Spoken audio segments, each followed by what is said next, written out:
চুক্তি না মেনে বাড়তি জাহাজ ভাড়া গার্মেন্টস মালিকদের ওপর চাপিয়ে দিচ্ছে বিদেশি ক্রেতারা। পণ্যের ওপর 15% ছাড়ের দাবি, লাখ লাখ ডলার ক্ষতির শঙ্কা। লাল তালিকার 12টি লিজিং কোম্পানির 96 ভাগই ঋণ খেলাপি। বিনিয়োগের টাকা নিয়ে ফেরত পাওয়া নিয়ে শঙ্কা। দায় এড়াতে পারে না বাংলাদেশ ব্যাংক, বলছেন দুদক আইনজীবী। আগ্রহ বাড়লেও পর্যটনের সম্ভাবনা কাজে লাগাতে পারছে না বাংলাদেশ। যোগাযোগ ব্যবস্থার দুর্বলতায় ভোগান্তি। পরিবেশ বান্ধব ব্যবস্থা গড়ে তোলার তাগিদ।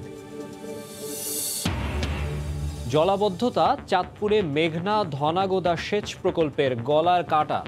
পানির নিচে ধানের চারা, দিশেহারা কৃষক। সমাধানের আশ্বাস পানি উন্নয়ন বোর্ডের। এবং নওগাঁয় নানা সংকটে বন্ধ 90 ভাগ চালকল। বাধ্য হয়ে ব্যবসায়ীরা ঝুঁকছেন অন্য পেশায়। বেকার শত শত শ্রমিক।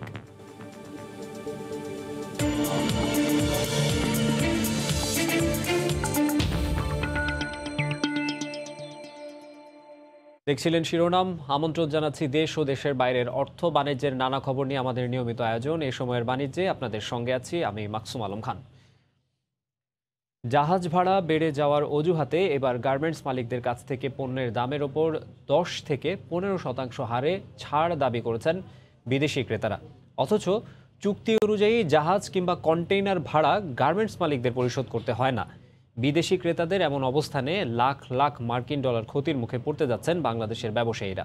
বিশেষ করে ইউরোপ আমেরিকার শোরুমগুলোতে পণ্য পাঠাতে হিমশিম খেতে হচ্ছে তাদের। বিস্তারিত জানাচ্ছেন কমল দে। কয়েক মাস আগে চট্টগ্রাম বন্দর থেকে ইউরোপ আমেরিকার যে কোনো বন্দরে 40 ফুট সাইজের একটি পণ্যবাহী কন্টেনার পাঠাতে খরচ হতো 2.5 থেকে 4,500 মার্কিন ডলার। কিন্তু এখন তা 3 গুণ বেড়ে 14 থেকে 15,000 মার্কিন ডলারে দাঁড়িয়েছে। কোনো কোনো ক্ষেত্রে 17,000 মার্কিন ডলারও ছাড়িয়ে যাচ্ছে। 10 মাস আগেও যদি আমি ক্যালকুলেশন করি তাহলে সেক্ষেত্রে রেটটা $3,500 ছিল বা $4,000 ছিল। এই রেঞ্জ থেকে যেটা এখন 12,000-13,000 ডলার হয়ে গেছে। মূলত করোনাকালীন সময়ের ক্ষতি পুষিয়ে নিতে বিদেশি জাহাজ মালিকেরা এই ভাড়া বাড়িয়েছে বলে দাবি এদেশের শিপিং এজেন্টদের। আর জাহাজ এবং কন্টেনারের বাড়তি ভাড়া তুলে নিতে বিশেষ ডিসকাউন্টের জন্য বিদেশি বায়াররা গার্মেন্টস মালিকদের উপর চাপ সৃষ্টি করছে। পণ্য বিক্রির চুক্তি অনুযায়ী জাহাজ কিংবা কন্টেনার ভাড়া গার্মেন্টস মালিকদের পরিশোধ করতে হয় না, কিন্তু কৌশল করে পণ্যের উপর ডিসকাউন্ট আদায় করে সেই ক্ষতি পুষিয়ে নিতে এই তৎপরতা বিদেশি ক্রেতাদের। সম্মিলিতভাবে এই ফ্রেটটা বাড়িয়ে তারা পুরো লসটা কভার করার জন্য চেষ্টা করছে। ফ্রেট বাড়তেছে, ফ্রেট তো আমরা দিচ্ছি না, বায়াররা দিচ্ছে, তাদের টোটাল কস্ট বেড়ে যাচ্ছে। বেশি কাজের আশায় বাংলাদেশের গার্মেন্টসগুলো কম দামে পণ্য তৈরি করে বিক্রি করছে। এই অবস্থায় প্রতিটি পণ্যে 1 থেকে 1.5 মার্কিন ডলার ডিসকাউন্ট হিসাবে ছেড়ে দিলে গার্মেন্টসগুলোকে আবারও ক্ষতির মুখে পড়তে হবে। বায়ার এটাকে রিকভার করার জন্য বিভিন্ন অজুহাতে 10%, 15% ডিসকাউন্টের দাবি করছে, কারণ তাকে সে এই ফ্রেট চার্জটাকে কভার করার জন্য সে এই খেলাটা খেলছে। গত অর্থ বছরে বিভিন্ন দেশে 31.45 বিলিয়ন মার্কিন ডলারের পণ্য রপ্তানি করেছে বাংলাদেশের গার্মেন্টস শিল্প। কমল দে, সময় সংবাদ, চট্টগ্রাম। লাল তালিকাভুক্ত এ ক্যাটাগরির 12টি লিজিং কোম্পানির 96 ভাগই ঋণ খেলাপি। কেন্দ্রীয় ব্যাংকের গত কয়েক বছরের বিভিন্ন অডিট প্রতিবেদনে এমনই তথ্য উঠে এসেছে। এসব প্রতিষ্ঠানে 2 বছর আগেও বিনিয়োগ করে এখন মূল টাকা ফেরত পাওয়াই অনিশ্চিত বিনিয়োগকারীদের। এজন্য বাংলাদেশ ব্যাংকের নজরদারিকে জায়ী করছেন ভুক্তভোগী ও অর্থনীতিবিদরা। সেলিয়া সুলতানের রিপোর্ট। 1 লক্ষ টাকা থাকলে 20,000 টাকা কেটে নেয় সরকার। এছাড়া ভ্যাট আছে, মানে টাকায় কোনো লাভ হচ্ছে না আমার। আমি তো প্রত্যেক মাসে এক বোঝাই দিতেছি। পেনশন সবার জীবনের একটি সময়ের বিশেষ নিরাপত্তা। কিছুটা বাড়তি অর্থনৈতিক নিরাপত্তার কথা ভেবে লিজিং কোম্পানিতে যারা সেই অর্থ লগ্নি করেছিলেন এখন তারা অসহায়। ফিক্সড ডিপোজিট 15 লক্ষ টাকা রাখলাম, তারপরে থেকে এখন পর্যন্ত আমি কোনো ইন্টারেস্ট পাইনি। যখন আমাদের টাকা নিয়েছিল পিপলস লিজিং এর অবস্থা তখনই খারাপ ছিল এবং আমার মনে হয় বাংলাদেশ ব্যাংক নিশ্চয়ই সেটা জানতেন। তালবাহানা করে এটা কোনোভাবেই এনক্যাশমেন্ট করছিলেন না, তার উপর দিয়ে বারবার খালি ইন্টারেস্ট রেটটা বেটার করে দিয়ে ওনার এক্সটেনশন করে দিচ্ছিলেন। অনিয়ম ও অব্যবস্থাপনার কারণে বাংলাদেশ ব্যাংকের 12টি লাল তালিকাভুক্ত এ ক্যাটাগরির লিজিং কোম্পানি রয়েছে। এর মধ্যে Bangladesh industrial finance company 96%, peoples leasing 67%, international leasing ছাড়াও 49% ঋণ খেলাপির প্রতিষ্ঠান ফার্স্ট ফাইন্যান্সে কেন্দ্রীয় ব্যাংক থেকে পর্যবেক্ষক নিয়োগ দিয়েও উন্নতি হয়নি। দুদক আইনজীবী বলছেন এর দায় এড়াতে পারে না বাংলাদেশ ব্যাংক। লিজিং কোম্পানিকে বাংলাদেশ ব্যাংক লাইসেন্স দিচ্ছে, তার লাইসেন্সের মধ্যে অনেকগুলো টার্মস অ্যান্ড কন্ডিশন থাকে। সে যদি টাকা মিসঅ্যাপ্রিভিয়েশন করে, এমফেসালমেন্ট করে, লন্ডারিং করে, সেই টার্মস অ্যান্ড কন্ডিশনটা প্রপারলি কমপ্লাই হচ্ছে কিনা সেটা দেখভালের দায়িত্ব কিন্তু বাংলাদেশ ব্যাংক। আর আর্থিক প্রতিষ্ঠানগুলোর ধস এড়াতে কেন্দ্রীয় ব্যাংকের নজরদারি ও দক্ষ জনবল বৃদ্ধির উপর জোর দিলেন সাবেক গভর্নর। এখানে নজরদারি একটু কম, আমার মনে হয় বাংলাদেশ ব্যাংকের এই নজরদারি একটু বাড়াতে হবে। রেগুলার অডিট ইন্সপেকশন করা এবং যথাযথ দ্রুত পদক্ষেপ নিতে হবে বাংলাদেশ ব্যাংকে, কারণ এখানে জনগণের আমানত সংশ্লিষ্ট এবং ব্যবসা বাণিজ্য ওতপ্রোতভাবে জড়িত। খুব কঠোর অবস্থা নিতে হবে যখন এরা ব্যতিক্রম করে, প্রয়োজন হলে তাদের বিরুদ্ধে যথাযথ আইনত ব্যবস্থা নিতে হবে। বিভিন্ন তদন্ত সংস্থার তথ্য বলছে লিজিং কোম্পানিগুলোর অর্থ লোপাটে জড়িত থাকার অভিযোগে শতাধিক কর্মকর্তা অভিযুক্ত রয়েছেন। সেলিয়া সুলতানা, সময় সংবাদ, ঢাকা। 2020 সালে ই-ভ্যালির বিরুদ্ধে বাংলাদেশ প্রতিযোগিতা কমিশন মামলা করলেও তা ব্যাপকভাবে প্রচার পায়নি বলে অভিযোগ করেছেন কমিশনের চেয়ারপারসন। সংস্থাটি মনে করে দ্রুত অগ্রসরমান ই-কমার্সের তদারকিতে কমিশনের সক্ষমতা বাড়ানোর পাশাপাশি আইনি পরিবর্তন দরকার। রোববার কমিশনের কার্যালয়ে এক কর্মশালায় বাণিজ্যমন্ত্রী টিপু মুন্সিও বলেন, প্রচলিত আইনে প্রতারণার মাধ্যমে অর্থ আত্মসাৎকারীদের বিরুদ্ধে শক্ত অবস্থান নেওয়া কঠিন। ডিজিটাল বাংলাদেশে ইন্টারনেট ও প্রযুক্তির প্রসারে দ্রুত সম্প্রসারিত হয়েছে ই কমার্স, কিন্তু ইভ্যালি, ধামাকা, ই অরেঞ্জ সহ এখাতের অসাধু কয়েকটি প্রতিষ্ঠানের খপ্পরে হাজার কোটি টাকা খুইয়েছেন সাধারণ গ্রাহক ও মার্চেন্টরা। অস্বাভাবিক কম দামে পণ্য কেনাবেচা তদারকির দায় আছে বাংলাদেশ প্রতিযোগিতা কমিশনের, কেননা উৎপাদকের চেয়ে কম দামে পণ্য বিক্রির মাধ্যমে নষ্ট হয় বাজারের সুস্থ প্রতিযোগিতার পরিবেশ। যখন ইভ্যালিকে নিয়ে আমরা সবাই নাচানাচি করছি বলে বেশি, তখন 2020 সালের নভেম্বরে মামলা করেছি। একটি মেসেজ কি যায় না? তার ধামাকা অফার বন্ধ করলাম, একটি মেসেজ কি যায় না? ব্যাপক কেন প্রচার পায়নি? এই দায়িত্বটা আপনারা নেন। প্রতিযোগিতা আইনটি মূলত বাজারের প্রতিযোগিতা ব্যাহত করে বেসরকারি ও সরকারি প্রতিষ্ঠানের এমন অনৈতিক কর্মকাণ্ড অনুসন্ধান এবং তাদের বিরুদ্ধে দেওয়ানি এবং ফৌজদারি ব্যবস্থা নিতে পারে কমিশন। তবে বিশ্বের অন্য দেশের তুলনায় বাংলাদেশের প্রতিযোগিতা আইনের দুর্বলতা আছে বলে জানান এই কর্মকর্তা। ই কমার্স যেভাবে প্রতিযোগিতা পরিপন্থী কাজ করছে, তারা তাদের কৌশলগুলো সেটাও তো তারা ডিজিটাইজড ওয়েতেই করছে।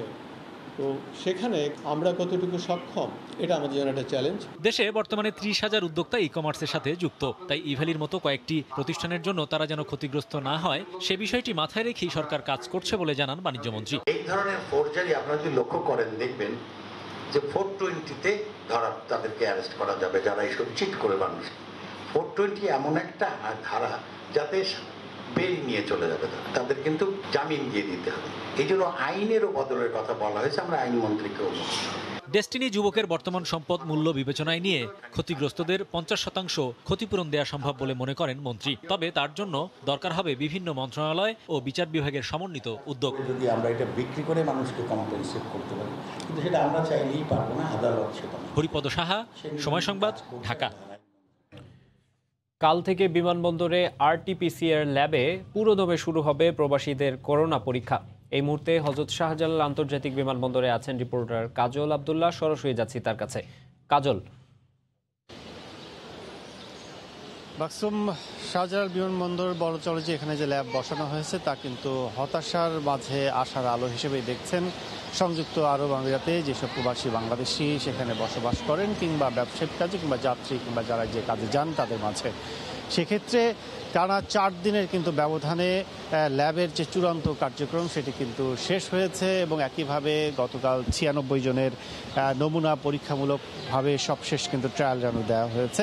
এখন কিন্তু ল্যাব মোটামুটি চূড়ান্ত এবং SOP যেটি স্ট্যান্ডার্ড মান আছে কিনা এই ল্যাবগুলোর যে 12টি ল্যাব বসানো হয়েছে 6টি প্রতিষ্ঠানের, সেই 12টি ল্যাবের কতটুকু স্ট্যান্ডার্ড মান আছে সেটিকে এসওপি সংক্ষেপে সেটি কিন্তু পাঠানো হয়েছে ইউএইতে, সংযুক্ত আরব আমিরাতের কর্তৃপক্ষের কাছে, এয়ারপোর্ট কর্তৃপক্ষের কাছে। তারা কিন্তু সবশেষ যদি সার্টিফাই করে এখানে সিভিল এভিয়েশনকে দিয়ে দেয়, তারপরে কিন্তু শিডিউল কনফার্ম করে শিডিউল ঠিক করে তারপরে কিন্তু যাত্রীরা এখানে করোনা টেস্ট সাপেক্ষে কিন্তু ফ্লাইটে উঠতে পারবেন। এর আগে আরেকটু জানিয়ে রাখি, সেটি হচ্ছে যে গতকাল কিন্তু সিভিল এভিয়েশন যেটি জানিয়েছে সেটি হচ্ছে যে আজ থেকেই কিন্তু মোটামুটি বলা চলে যে চূড়ান্ত হওয়ার পরে কিন্তু কালকে অর্থাৎ 28 তারিখ থেকে কিন্তু এখানে পরীক্ষা করা যাবে। কিন্তু এর আগে সবচেয়ে বড় কথা যে রাতেই কিন্তু সিভিল সার্জন কিন্তু জেলা সার্জন কিন্তু সেটি কিন্তু বলা চলে যে এখানে ল্যাব চূড়ান্ত হওয়ার পরে কিন্তু তাদের লিখিতভাবে সিভিল এভিয়েশনকে জানিয়েছে জেলা সার্জন, এবং একইভাবে কিন্তু তারা সেই লিখিত ল্যাবের যে চূড়ান্ত কার্যক্রম সেটি কিন্তু পাওয়ার পরে সিভিল এভিয়েশন যেটি বলেছে যে সন্ধ্যার মধ্যে কিন্তু তাদেরকে আপডেট পাওয়ার কথা সংযুক্ত আরব আমিরাত থেকে, এবং সেটি কিন্তু পাওয়ার পরেই কিন্তু তারা এয়ারলাইন্সগুলোর সাথে কথা বলে, বাংলাদেশের এয়ারলাইন্স সেখানে যাত্রী নিয়ে যাবে এই পরিবহন কাজে যারা আছে তাদের সাথে কথা বলে কিন্তু শিডিউল ঠিক করার কথা, এবং এরপরে কিন্তু এখানে মোটামুটি বলা চলে যে এখানে কার্যক্রম শুরু হবে। এবং আরেকটি বিষয় জানিয়ে রাখি, সেটি কিন্তু এখানে যে 6টি প্রতিষ্ঠানে 12টি ল্যাব বসানো হয়েছে, 6টি প্রতিষ্ঠান তাদের পরীক্ষার ফি কত নেবে এর আগে কিন্তু একটি প্রস্তাবনা তারা দিয়েছিল স্বাস্থ্য অধিদপ্তর, স্বাস্থ্য মন্ত্রণালয়ে, সেটি কিন্তু এখনও কিন্তু চূড়ান্ত হয়নি। এবং গত পরশুদিন কিন্তু স্বাস্থ্য অধিদপ্তরের অতিরিক্ত মহাপরিচালক নাসিমা সুলতানা ব্রিফ করেছেন পরিদর্শন শেষে, টেকনিক্যাল টিমের সাথে পরিদর্শন শেষ করার পরে, এবং তিনি যেটি বলেছিলেন সেটি হচ্ছে যে কয়েকটি প্রতিষ্ঠান যদি এখানে যে প্রতিষ্ঠানগুলো এখানে কাজ করছে ল্যাবের, সে প্রতিষ্ঠানগুলোর সাথে কথা বলে কিন্তু 2000 টাকার কমে কিন্তু পরীক্ষার ফি কিন্তু তারা নির্ধারণ করবেন, এমনটি কিন্তু জানিয়েছিলেন। তো এখন পর্যন্ত মাকসুম এই ছিল সবশেষ অবস্থা শাহজালাল আন্তর্জাতিক বিমানবন্দর থেকে ল্যাব কার্যক্রমের। বিমানবন্দরে আরটিপিসিআর ল্যাবে করোনা পরীক্ষার বিষয়ে জানাতে আমাদের সঙ্গে সরাসরি যুক্ত হয়েছিলেন কাজল আব্দুল্লাহ। বিশ্ব পর্যটন দিবস আজ। বিশ্বের তৃতীয় বৃহত্তম শিল্প খাত এই পর্যটন। দেশের জিডিপিতে যার অবদান প্রায় 4%। দিনে দিনে পর্যটনের প্রতি মানুষের আগ্রহ বাড়লেও তার সঙ্গে ঠিক তাল মেলাতে পারছে না সরকার। এদিকে মহামারী করোনায় এক প্রকার বিপর্যস্ত সম্ভাবনাময় এই খাত। বিপর্যস্ত এর সঙ্গে জড়িত প্রায় 40 লাখ জনশক্তি। এই অবস্থায় বিশেষজ্ঞরা বলছেন দীর্ঘমেয়াদী সুষ্ঠু পরিকল্পনা ছাড়া সম্ভব নয় পর্যটন খাত এগিয়ে নেওয়া। সুনামগঞ্জ থেকে ফিরে আরও জানাচ্ছেন রাশেদ বাপ্পি, ছবি তুলেছেন আশরাফুল ইসলাম। জলে ভেসে গলা ছেড়ে গান উল্লাস, একই বলে বুঝি অপার্থিব সুখ আনন্দ, যেখানে নেই কোনো পিছুটান, নেই কোনো ব্যস্ততা কিংবা কাজের চাপ। বর্ষায় যৌবনবতী হাওর যেন সাগরের মতো অনন্ত অসীম এক জলাধার। সর্বত্র অথই জলের উদ্দাম আর ঢেউয়ের অবিরাম মাতামাতি। প্রকৃতির এই নিঃস্বার্থ প্রেম ভুলে থাকার সাধ্য আছে কার? টাঙ্গুয়ার হাওরের জল ছেড়ে এবারের গন্তব্য লেক। সুনামগঞ্জ জেলার তাহিরপুর উপজেলার টেকের ঘাটের পরিত্যক্ত চুনাপাথরের খনি। কেউ বলেন শহীদ সিরাজ লেক, কেউ বা নীলাদ্রি লেক। স্থানীয়দের ভাষায় টেকের ঘাটের পাথর কোয়ারি। এক পাশে ভারতের মেঘালয় পাহাড়, চারপাশে অসংখ্য ছোট বড় টিলা এবং তারই মাঝে স্বচ্ছ নীল জলরাশির এই নীলাদ্রি লেক। নামটি যেমন সুন্দর, রূপও তেমনি মোহনীয়। আমার কখনো আগে এখানে আসা হয়নি, খুবই সুন্দর জায়গা, আমি অভিভূত। আমাদের দেশে যে এত সৌন্দর্য ভান্ডার, এটা মিস হয়ে গিয়েছিল। আর এক পাশে মেঘালয় পাহাড়ের সৌন্দর্য আর তার পাশে হচ্ছে নীলাদ্রি লেকের নীল জলরাশি। নর্মালি পড়ালেখার অনেক চাপ থাকে, সো এখানে এসে ভালোই লাগতেছে মানসিক প্রশান্তির জন্য। নীলাদ্রি লেক, জাদুকাটা নদী, টাঙ্গুয়ার হাওর, বারিক টিলা, একটি উপজেলায় কত কত সৌন্দর্য, কত কত প্রাকৃতিক ঐশ্বর্য। অথচ যোগাযোগ ব্যবস্থার ভঙ্গুর দশার কারণে অনেকেই আগ্রহ হারিয়ে ফেলেন ভ্রমণের। এখানে আমরা এসেছি ফ্যামিলি নিয়ে, বাট খুব কষ্ট হয়েছে আলটিমেটলি। এগুলার একটু ইনফ্রাস্ট্রাকচারাল ডেভেলপমেন্ট এখানে খুব দরকার। এই রাস্তাটা হইলে আমাদের এলাকাটা তো উন্নত হবে, যখন মানুষ আসবে, দোকানপাটও বেশি হবে, মানুষের কাজ কম পারবে। তথ্য বলছে দেশে পর্যটনের স্থান রয়েছে 800-র বেশি। যেসব স্থানে ঘুরে বেড়ান বছরে 1 কোটি দেশীয় পর্যটক। আর এই শিল্পের সাথে জড়িত প্রায় 40 লাখ জনশক্তি। পর্যটনের সাথে সংশ্লিষ্ট ব্যক্তিবর্গের, পাবলিক, প্রাইভেট, সরকার এদের ভিতরে একটা সমন্বয়হীনতা আছে। টেকসই উন্নয়নটাকে আমাদের প্রাধান্য দিতে হবে, টেকসই পর্যটনকে আমাদের গুরুত্ব দিতে হবে। বিদ্যমান পর্যটন কেন্দ্রগুলি আছে সেইগুলি জরাজীর্ণতা কাটিয়ে সেগুলিকে যে সুবিধাগুলি আছে সেই সুবিধাগুলি বৃদ্ধি করে আমরা পর্যটনকে আরও বিকশিত করার চেষ্টা করছি। ভ্রমণের পাশাপাশি পর্যটন স্পটগুলোর প্রাণ প্রকৃতি ও পরিবেশ রক্ষায় সবাইকে থাকতে হবে সচেতন। রাশেদ বাপ্পি, সময় সংবাদ, সুনামগঞ্জ।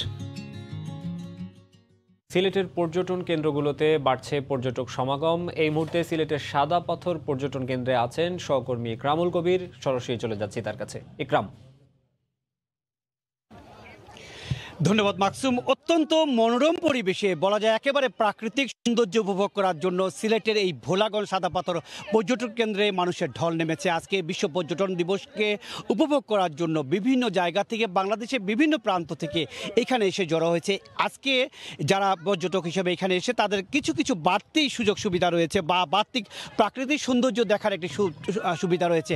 শরতের এই সময় আকাশটি দেখছেন একেবারে সাদা মেঘে ঢেকে গিয়েছে এবং পাহাড়ের সাথে মেঘের যে মিতালি সাথে কাশবনের যে সৌন্দর্য সবই উপভোগ করা যাচ্ছে আজকের এই সাদা পাথর এলাকায়। যারা এসছে পর্যটকরা তারা উপভোগ করছেন। আপনারা দেখতে পাচ্ছেন স্বচ্ছ পানিতে তারা গা ভাসিয়ে নিচ্ছে এবং পানির খেলার মধ্যে তারা সবাই এখান থেকে আপনার কিছু সময় কাটিয়ে নিচ্ছে। এই যে পানিটা আপনি দেখতে পাচ্ছেন এই পানিটি কিন্তু 7টি পাহাড় ধুয়ে এসে পানিটি ঝর্ণাধারায় নেমে গিয়েছে বাংলাদেশের এই প্রান্তে এবং পানিটি একেবারে স্বচ্ছ, যেটাকে বলা হয় স্ফটিক পানি বা মিনারেল ওয়াটারের মতন একেবারে স্বচ্ছ পানি। এখানে যারা এসছে আপনারা দেখতে পাচ্ছেন নারী পুরুষ শিশুরা একটু পানি গা ভাসিয়ে নিচ্ছে পানিতে মধ্যে এবং এটাই সৌন্দর্য, এইটাই উপভোগ করার মতন দৃশ্য। এবং বাংলাদেশের এমন পর্যটন কেন্দ্র দেখার জায়গা খুবই কম আছে। বাংলাদেশ সিলেট থেকে মাত্র 38 কিলোমিটার পথ পাড়ি দিয়ে 10 মিনিটের মতো নৌকা জার্নি করলেই এই জায়গাটিতে আসা যায় এবং সম্পূর্ণ প্রাকৃতিক সৌন্দর্যে ভরপুর। এখানে কোনো আর্টিফিশিয়াল বা কৃত্রিম কোনো কিছু নেই। এখানে আপনারা যা দেখতে পাচ্ছেন সবই সৌন্দর্য এবং সবাই উপভোগ করছে, মনের মাধুরী তারা উপভোগ করছেন। দেশের যেই সমস্ত জায়গা থেকে যারা এসেছেন তারা এই জায়গায় উপভোগ করে তারা ফিরে যাচ্ছেন এবং প্রত্যেকটি মানুষ উপভোগ করছেন। তবে যে জিনিসটা অসুবিধা সেটা হচ্ছে গিয়ে এই এলাকায় বা পর্যটন কেন্দ্রগুলোতে নেটওয়ার্কে একটু সমস্যা রয়েছে এবং যেই ওয়াশরুম সহ অন্যান্য সুযোগ সুবিধাগুলো এখন পর্যন্ত এই সমস্ত জায়গায় গড়ে ওঠেনি। সে কারণেই এই সমস্ত যেই পর্যটন কেন্দ্রগুলো আছে সিলেটের সাদা পাথর, জাফলং, ভোলাগঞ্জ সহ অন্যান্য এলাকায় এখন পর্যন্ত তেমন অবকাঠামো গড়ে ওঠেনি। সেইটি দাবি জানিয়েছেন যারা পর্যটকরা, তারা দাবি জানাচ্ছেন তারা এই দাবিগুলো পূরণ করা হলে সিলেট সহ এই অঞ্চলের সমস্ত পর্যটনগুলো পর্যটকদের জন্য আরও আকৃষ্ট হয়ে উঠবে। মাকসুম, এই ছিল সিলেটের ভোলাগঞ্জের সাদা পাথর পর্যটন কেন্দ্র থেকে পর্যটকদের যে ঢল নেমেছে তার সর্বশেষ খবর। সিলেটের সাদা পাথর পর্যটন কেন্দ্র থেকে যুক্ত হয়েছিলেন ইকরামুল কবির। চাঁদপুরে মতলব উত্তরের মেঘনা ধনাগোদা সেচ প্রকল্পের জমিতে জলাবদ্ধতা গলার কাঁটা হয়ে দাঁড়িয়েছে। শুধু বর্ষায় বৃষ্টির পানিতে নয়, মৌসুমের অন্য সময়েও পানি আটকে থাকায় ফসল উৎপাদন মারাত্মকভাবে ব্যাহত হচ্ছে। এ নিয়ে উদ্বেগ জানিয়ে কয়েক দফা চিঠি দিয়েও প্রতিকার পাননি উপজেলা নির্বাহী কর্মকর্তা। অবশ্য সমাধানে উদ্যোগের কথা জানায় পানি উন্নয়ন বোর্ড। চাঁদপুর থেকে নাইমুল ইসলাম নীরবের ছবিতে ফারুক আহমেদের রিপোর্ট। চাঁদপুরের মতলব উত্তরে মেঘনা ধনাগদা সেচ প্রকল্পের ঘনিয়ার পার, হানির পার, পাচানি চৌরাস্তা, সুজাতপুর, আবুরকান্দি কিংবা নেকবাজার বিল পানিতে ডুবে আছে বিস্তীর্ণ ফসলি জমি। 3 সপ্তাহের ব্যবধানে এ নিয়ে দুবার জমিতে ধানের চারা রোপণ করলেও তা পানির নিচে। জলাবদ্ধতার কারণে এখন গলার কাঁটা হয়ে দাঁড়িয়েছে। বর্ষার বৃষ্টিতে দুর্ভোগ আরও বেড়ে যায়। যদিও ছোট বড় মিলিয়ে 500-রও বেশি সেচ খাল রয়েছে, রক্ষণাবেক্ষণের অভাব আর বেদখলে তাও হারিয়ে যেতে বসেছে। এলাকাবাসীর অভিযোগ, গত 3 দশকেও সেচ প্রকল্পের ভেতরের খালগুলো সংস্কার হয়নি। আমরা ফসল লাগানোর পরে বৃষ্টিতে সম্পূর্ণ আমাদের ফসল পানির তলে নষ্ট হয়ে গেছে। ধান লাগাইছি প্রায় 2-3 কানি জমিন, একবার লাগাইছি 20 দিন আগে, আবার লাগাইছি 20 দিন পরে।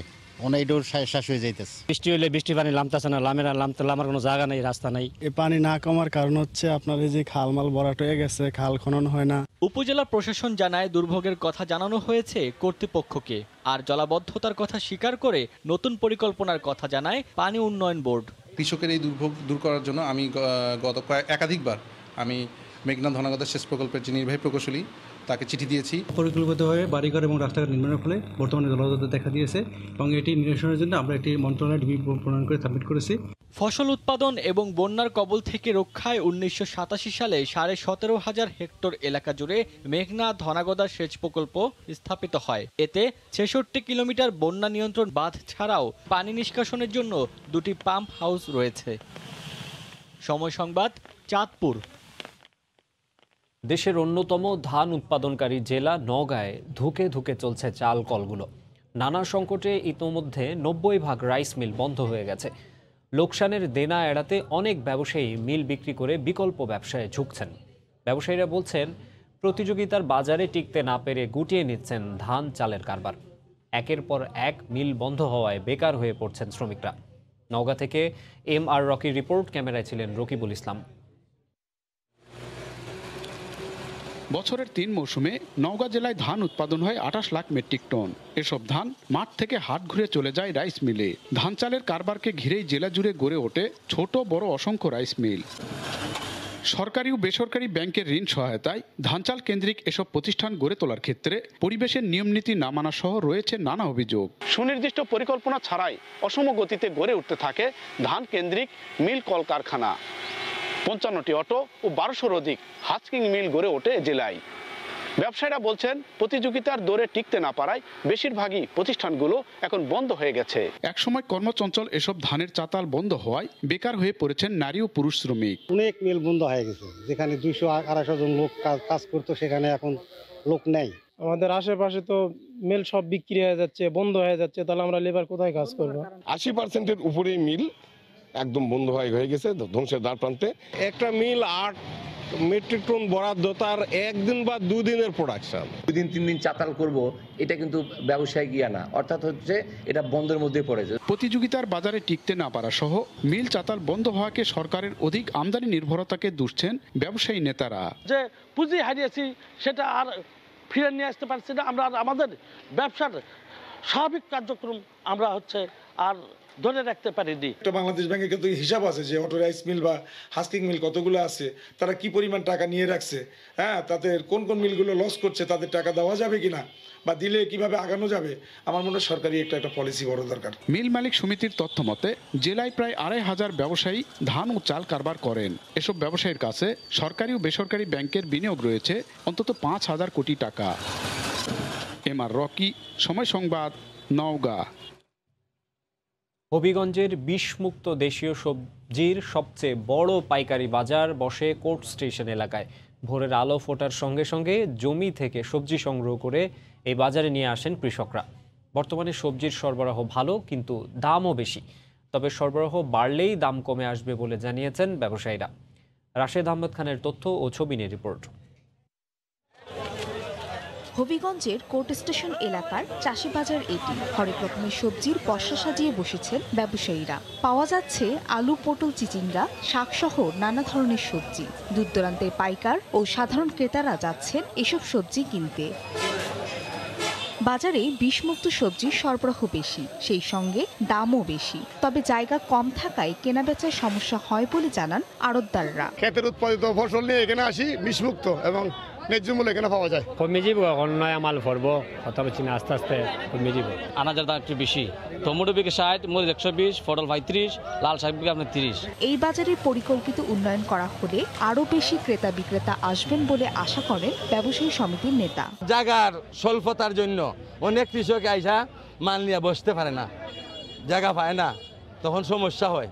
আমরা সরকার এবং প্রশাসনের কাছে এটাই দাবি জানাচ্ছি যে যদি শৃঙ্খলা কইরা সুন্দরভাবে একটা জায়গা করে দেন, তাহলে এই দেশের কৃষকের উৎপাদিত পণ্য বিক্রি করে এখানে এসে ন্যায্য মূল্য পাবে। জেলায় চলতি বছর 16,000 হেক্টর জমিতে সবজি চাষাবাদ হয়েছে, যা থেকে উৎপাদনের লক্ষ্যমাত্রা ধরা হয়েছে 3,68,000 মেট্রিক টন। সময় সংবাদ, হবিগঞ্জ। সম্ভাবনা থাকা সত্ত্বেও কাঙ্ক্ষিত পথে এগোতে পারেনি কক্সবাজারের পর্যটন খাত। প্রাকৃতিক সৌন্দর্যের কমতি না থাকলেও রয়েছে পর্যাপ্ত সুযোগ সুবিধার অভাব। পর্যটন সংশ্লিষ্টদের দাবি, দেশি বিদেশি পর্যটক আকর্ষণে পর্যটন ব্যবস্থাকেই ঢেলে সাজাতে সমন্বয় ও সুনির্দিষ্ট পরিকল্পনা দরকার। তবে সরকারি নানা উদ্যোগের কারণে শিগগিরই কক্সবাজারের পর্যটন শিল্প এগিয়ে যাবে বলে আশা জেলা প্রশাসনের। আরও জানাচ্ছেন সুজাউদ্দিন রুবেল। বিশ্বের দীর্ঘতম সমুদ্র সৈকতের বিশাল বালিয়াড়ি খেলা করে লাল কাঁকড়ার দল। মাঝে মধ্যে এই কাঁকড়া নেমে পড়ে সাগরের নোনা জলে, করে ছোটাছুটি। সাগরের বিশাল ঢেউ আশ্রয় পড়ে তীরে। এই তীরের পাশে রয়েছে দীর্ঘ মেরিন ড্রাইভ, এর এক পাশে রয়েছে সবুজ পাহাড়ের নৈসর্গিক সৌন্দর্য, আর অন্য পাশে শোভা পাচ্ছে নান্দনিক ডিঙ্গি নৌকা। রয়েছে প্রবাল দ্বীপ সেন্ট মার্টিন, পাথুরে সৈকত ইনানি। পড়ন্ত বিকেলে সাগরের বুক চিরে সূর্যাস্তের দৃশ্য। তবে প্রাকৃতিক সৌন্দর্যের প্রাচুর্য থাকা সত্ত্বেও প্রয়োজনীয় সুযোগ সুবিধা না থাকার অভিযোগ পর্যটকদের। হোটেল ছাড়া কোনো এনজয় করার কোনো জায়গা নাই। আমার চোখে পড়ে নাই বিদেশিদের খুব একটা আসার, কিন্তু তাদেরকে আসার জন্য যে ব্যবস্থা করা দরকার এটা কিন্তু গভর্নমেন্টের ইনিশিয়েটিভ নেওয়া উচিত। দেশি বিদেশি পর্যটক আকর্ষণে পর্যটন ব্যবস্থাকে ঢেলে সাজাতে সমন্বয় ও সুনির্দিষ্ট পরিকল্পনার দরকার বলে দাবি সংশ্লিষ্টদের। সুন্দর একটা প্ল্যান করবে এবং প্ল্যানের ডেডলাইন থাকবে, এর মধ্যে দিতে হবে। যদি সেরকম হয় পুরো বিচটা আমরা ইউজ করতে পারবো। গভর্নমেন্ট যদি আরেকটু যদি ইনিশিয়েটিভ নেয়, কক্সবাজার একটা হবে রিল্যাক্সেড প্লেস, সেটাকে কিন্তু আমরা পুরোপুরি পরিপূর্ণতা পাবে বলে মনে করি। তবে জেলা প্রশাসনের দাবি, কক্সবাজারের চলমান প্রকল্পগুলো বাস্তবায়ন হলে আমূল পরিবর্তন আসবে পর্যটন শিল্পে। আন্তর্জাতিক বিমানবন্দর, রেল লাইন, যদি এগুলো সব কিছু বাস্তবায়ন হয়, আমাদের কক্সবাজারের পর্যটন শিল্প অনেক এগিয়ে যাবে। প্রতি বছর 15 লাখের বেশি দেশি বিদেশি পর্যটক সমুদ্র সৈকতে ছুটে আসেন। তবে দিন দিন কমছে বিদেশি পর্যটক আগমনের সংখ্যা। পৃথিবীর সব দেশেরই সৈকত নগরীতে রাত যতই গভীর হয় ততই যেন জেগে ওঠে, কিন্তু পুরোটাই বিপরীত বাংলাদেশের কক্সবাজার। সন্ধ্যা না হতেই পরিণত হয় ভুতুরে রাজ্যে। এক্ষেত্রে রাতের বিনোদনের ব্যবস্থা করা হলে রাজস্ব আয়ের বড় একটি অংশ হতে পারে পর্যটন নগরী কক্সবাজার। সুজাউদ্দিন রুবেল, সময় সংবাদ, কক্সবাজার। রাঙামাটিতে পর্যটন শিল্পের রয়েছে অপার সম্ভাবনা, তবে পর্যটকদের নিরাপত্তা সহ অবকাঠামোগত উন্নয়নের দাবি পর্যটন সংশ্লিষ্টদের। বিস্তারিত জানাতে এই মুহূর্তে শহরের পলওয়েল পার্কে আছেন সহকর্মী হেফাজত সবুজ। সরাসরি চলে যাচ্ছি তার কাছে। সবুজ, আজ বিশ্ব পর্যটন দিবস, আমরা সকলেই জানি। আর এই পর্যটনের সবচেয়ে সম্ভাবনাময় একটি জেলা হচ্ছে রাঙামাটি। রাঙামাটি জেলায় আপনার রয়েছে হ্রদ, পাহাড় এবং মেঘের মিতালি, আছে ঝর্ণার প্রাকৃতিক ঝর্ণার সমারোহ।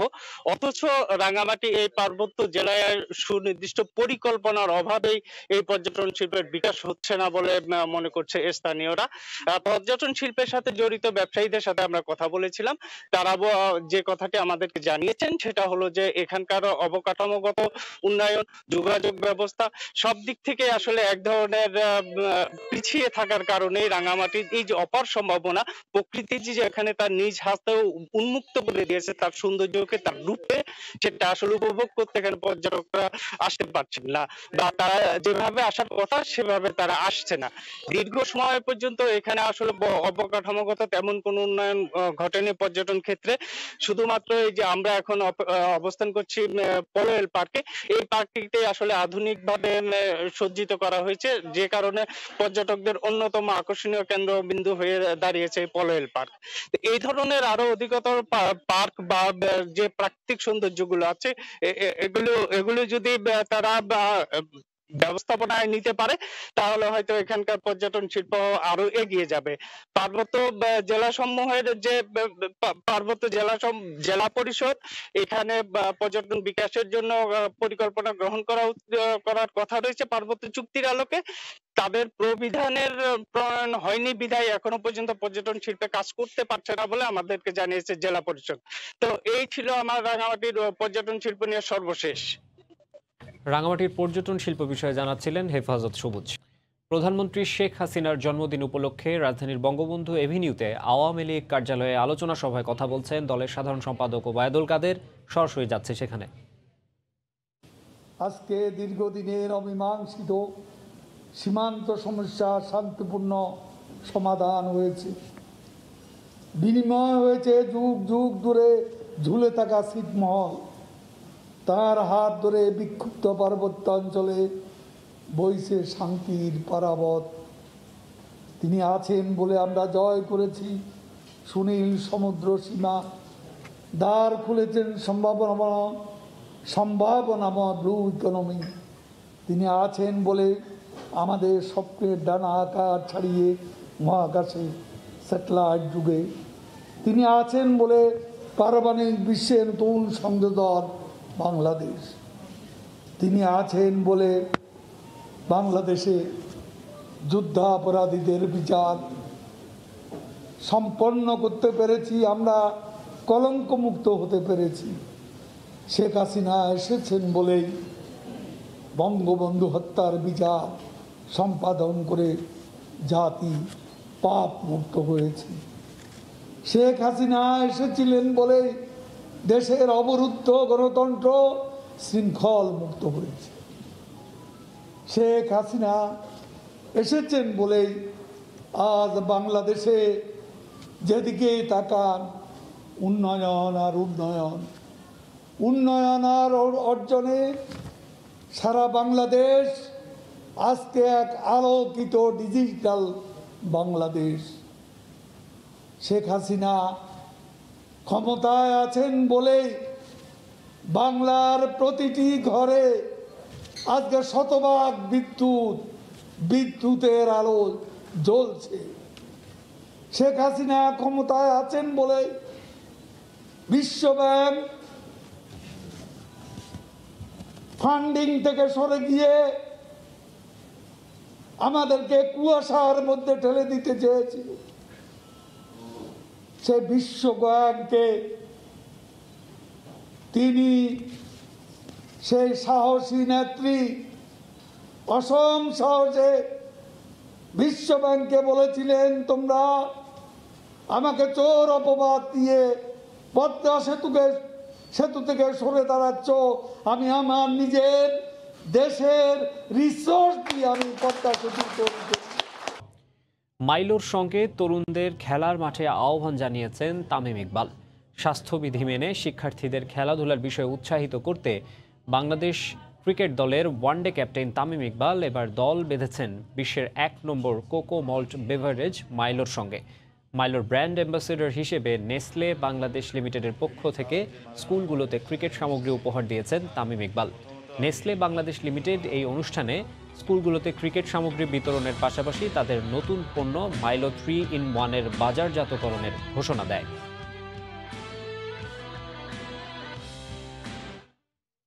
এ সময়ের বাণিজ্যের শীর্ষ সংবাদগুলো জানিয়ে দিচ্ছে আরও একবার। চুক্তি না মেনেই বাড়তি জাহাজ ভাড়া গার্মেন্টস মালিকদের ওপর চাপিয়ে দিচ্ছে বিদেশি ক্রেতারা, পণ্যের ওপর 15% ছাড় দাবি, লাখ লাখ ডলার ক্ষতির শঙ্কা। লাল তালিকার 12টি লিজিং কোম্পানির 96 ভাগই ঋণ খেলাপি, বিনিয়োগের টাকা ফেরত পাওয়া নিয়ে শঙ্কা। দায় এড়াতে পারে না বাংলাদেশ ব্যাংক, বলছেন দুদক আইনজীবী। এবং আগ্রহ বাড়লেও পর্যটনের সম্ভাবনা কাজে লাগাতে পারছে না বাংলাদেশ। যোগাযোগ ব্যবস্থার দুর্বলতায় ভোগান্তি, পরিবেশ বান্ধব ব্যবস্থা গড়ে তোলার তাগিদ। এই ছিল এই সময়ের বাণিজ্যে, সঙ্গেই থাকুন সময়ের।